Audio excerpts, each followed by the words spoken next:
charts, tables, maps, and diagrams. I'm going to walk you through each type of IELTS academic writing task 1 and show you how to turn each task into a clear, high-scoring answer paragraph by paragraph. These are the same techniques I've tested in real exams myself and taught to over 30,000 students in my courses. So let's get started with the structure every great answer needs.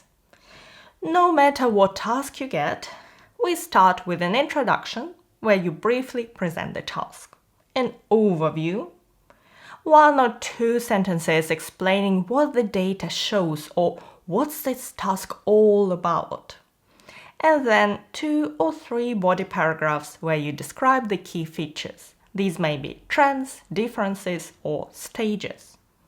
The task is to write at least 150 words. I recommend 170 to 200, and you have about 20 minutes to finish it.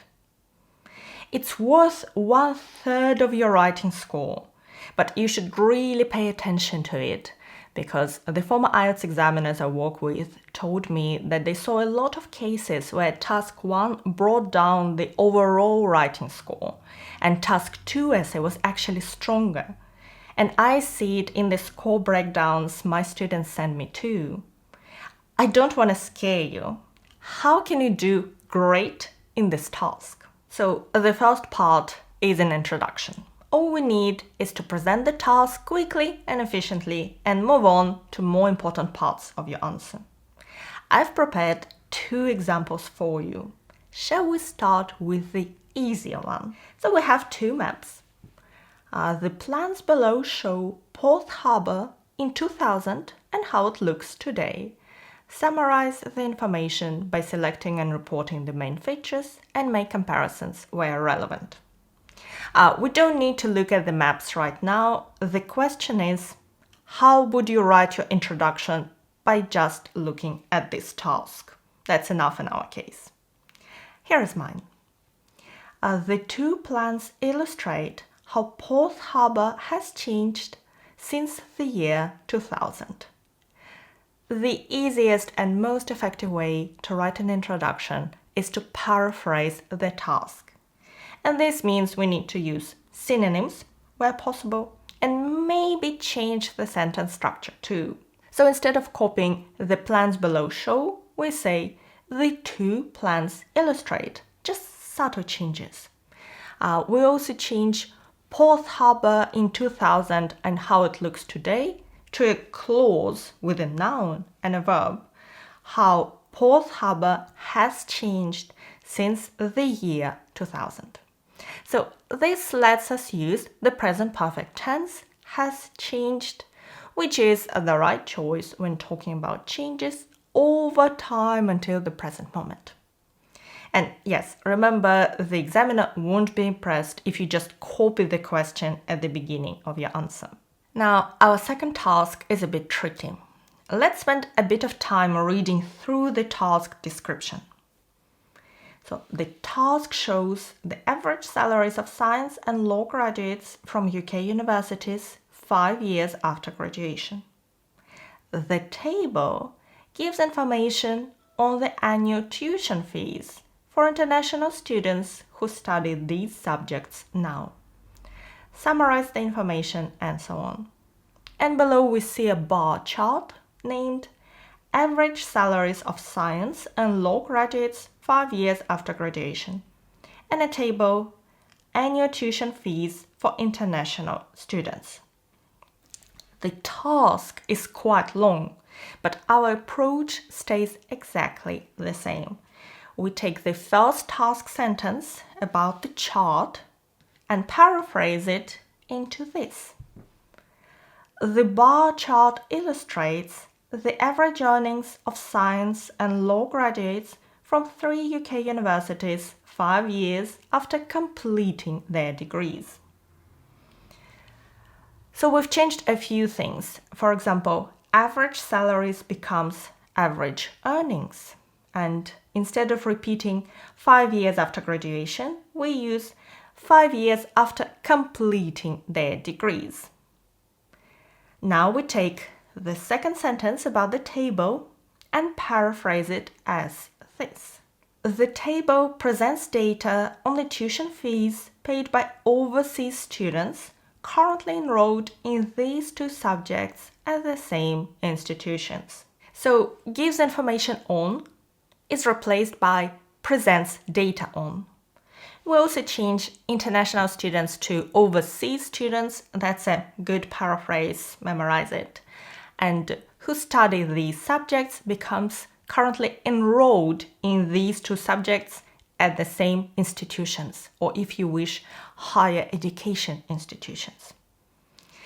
Basically, try not to overcomplicate things or invent things. Try to find simple and easy paraphrasing. And now let's move on to the next part that can make or break your report, or if I'm being less dramatic, which is really important for your score. That's our overview. It's absolutely essential that we write an overview and tell the reader, the examiner, what this task is all about. They use a set of criteria to assess your answers. And the part of the first one, which is called task achievement, is this requirement. Present a clear overview of main trends, differences, or stages. And you need that in order to achieve a band 7 or a higher score. Basically, when we're talking about charts, we're talking about trends and differences sometimes. Maps are about differences and diagrams are about stages, and we'll have a look at one diagram later. But first, let's see our overviews for the first two tasks you've already seen. What are the key changes in our port? Let's have a look at the maps now. So in the left corner, in 2000, we see a marina with private yachts at the top and fishing boats at the bottom in the larger harbor. Now private yachts are in the larger harbor, so they've been swapped. Then at the top of the map in 2000, we see a single dock for passenger ferries. And now there are two docks and more ferries. And at the bottom, in the first map, we see a disused castle in the corner. And now it's a hotel and there are new cafes and shops. So what can we say about it? Don't look at the maps anymore. Just think about what we've just discussed. A new hotel, cafes, more private yachts, more passenger ferries. The port is becoming more developed and more touristy, right? These are the buildings, or these are all the facilities for people to visit. Let's write it.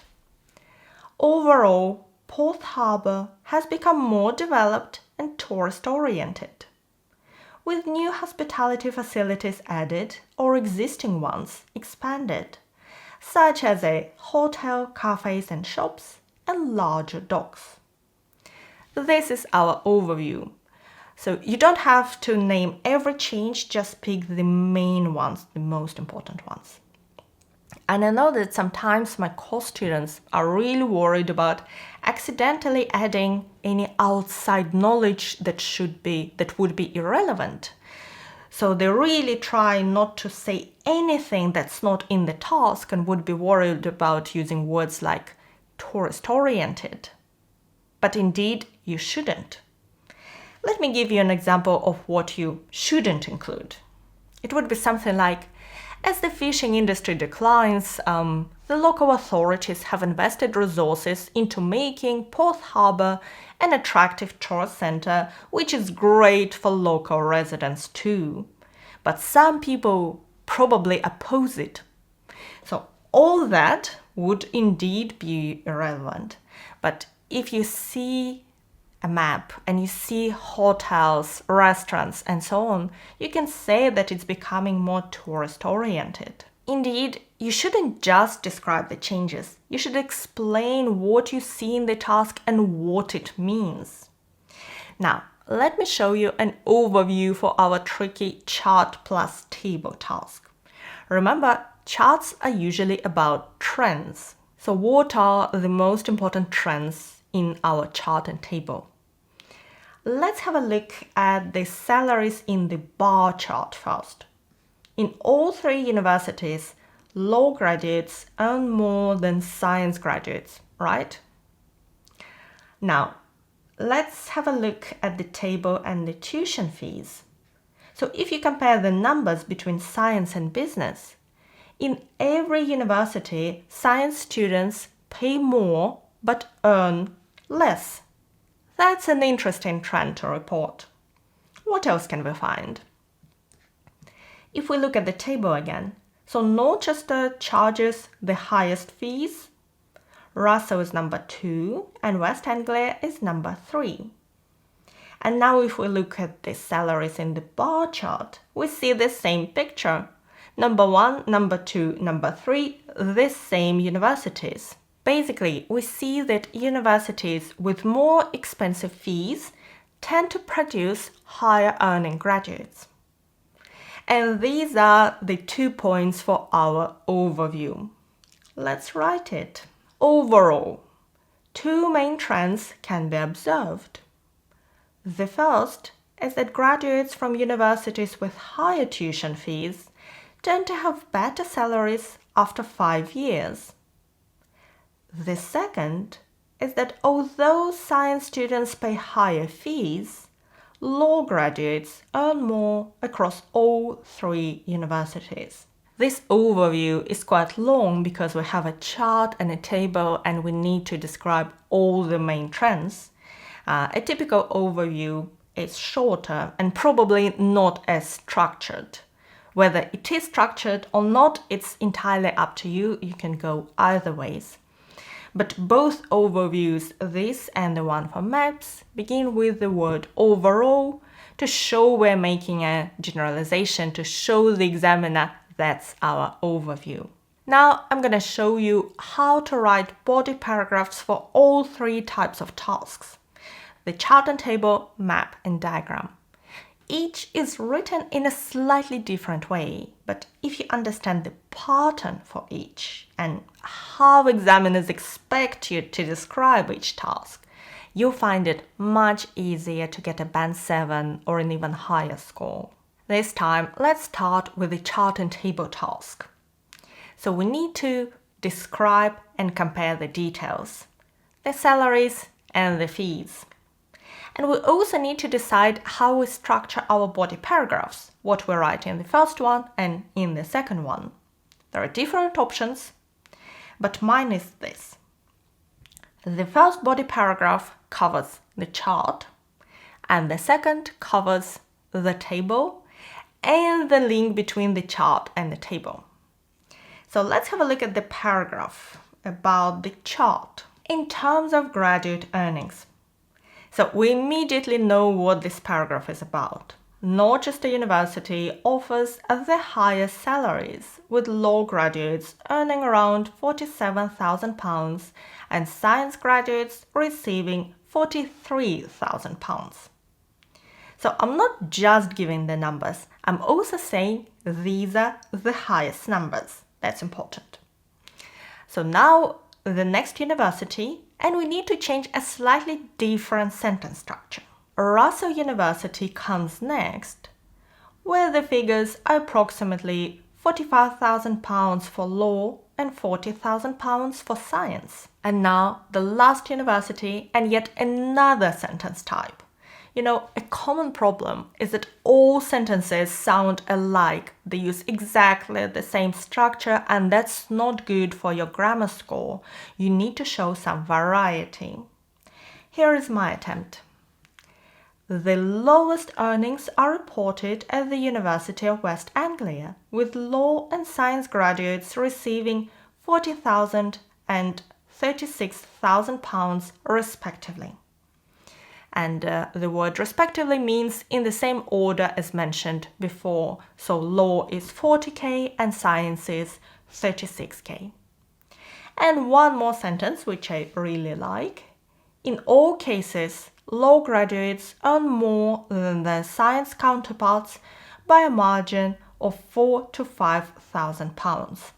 So that refers back to our overview and one of the 2 big trends we've identified before. I know that analyzing the data and presenting it in this format isn't easy. And I've got lessons that walk you through exactly how to choose the right features, identify trends, and meet all the requirements for each type of task. They're inside my courses, and I'll link them below in case you'd like to check them out. And now let me show you how to write a high-scoring body paragraph about maps, because the process is different. What's special about maps? We're describing changes. And I'd say the easiest way is to describe the first map in the first body paragraph and then describe, not just the second map, but the changes in the second. And that's the paragraph I want to show you. So imagine we've just written a paragraph about the map, the port in the year 2000. And now, since that time, the harbour has undergone substantial redevelopment. This is a general sentence which tells us what this paragraph is about. The public beach on the north side remains, but the dock area has been expanded to include a second jetty for ferries. Has been expanded. What verb tense is it? That's the present perfect passive. Someone has expanded it, but we don't know who. It has been expanded. You should definitely brush up on your passive voice knowledge before your test. In my courses, I give whole lessons on how to use the passive voice in task 1 and how to use different verb tenses like the future perfect or the past perfect, because sometimes you need them in your task 1, so brush up on that grammar. And now the next sentence. The fishing boats have switched places with the private marina. Short and sweet, that's enough detail. Now, the bottom of the map. On the south side, cafes and shops have been built immediately to the east of the marina, and shower and toilet facilities have been added near the car park. You see, a lot of the present perfect passive. Now, finally, the old castle has been converted into a hotel, and the previously public beach has been made private for the use of its guests. There are a couple of things I wanted to show you. So first, we describe the information in a logical order, for example, from the top to the bottom or from the left to the right. And we tell the examiner where we are, on the north side, on the south side. We also use linking words to connect ideas. Since that time, but, finally. You don't need a lot of them, just enough to make it easy to follow your answer. Examiners do check how well you order the information in a logical sequence. If your paragraphing or how you split answer into paragraphs is clear and logical.